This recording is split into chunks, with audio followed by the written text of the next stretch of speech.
Okay, so today we're going to be talking about the Creator Studio. I have another perspective on it, and I think it's genius what Apple is doing. I don't honestly think that they care about the subscription money. I think they're going to take 100% of it and dump it right back into the Creator Studio and keep funneling it in and making this subscription almost impossible to not do. They finally, in my opinion, took the iPad and put it right in between the iPhone and the iMac. This is solidifying it to me that there's always going to be a Mac and an iPad just because of this subscription.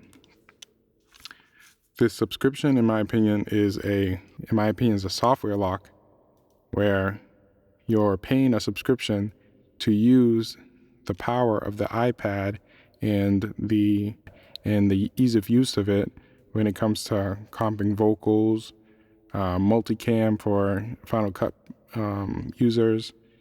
A lot of people is going to want to hop onto that because it's going to be a lot easier. And I see them for each platform when it comes to Mac, iPad, looks like iPhone's in there a little bit and possibly more in the future. They're all going to have features that you're going to need to kind of have all of them together to get the best work you can get done in the fastest and easiest way. But again, with the software lock behind the subscription. They definitely played the long game when they had the iPad version of Logic and Final Cut and had their subscription model for $5 a month for each. But now that they made a false presence of value, in a sense, like I'm not saying that it's not a good deal, the $12 a month, but they got rid of the $5 a month option. So you're basically having to pay more, even if you only wanted that one app. But at the same time, human nature, we're getting a whole lot more for $2 more. So it's going to make, in my opinion, a lot of people jump onto it because I do understand that buying their non-subscription models is still steep even today for a one-time purchase with no buy now, pay later options or whatnot. For the standalone applications that are not subscription, I'm not worried about those at all because, again, I don't think Apple cares about that. They're just trying to lock us in as much as possible. And, again, this is genius.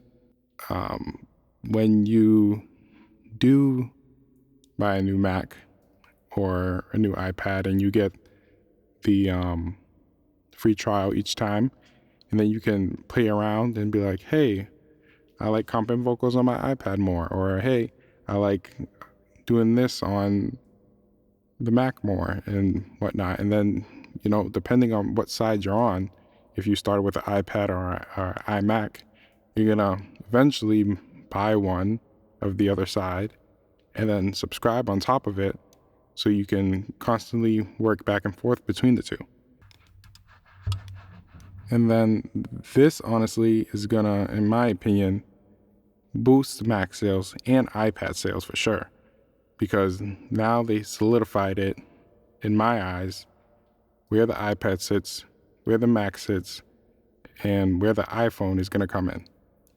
And they're gonna keep pushing and pushing Apple Silicon because I already see with Logic 12 how further they pushed the M1 Pro for me.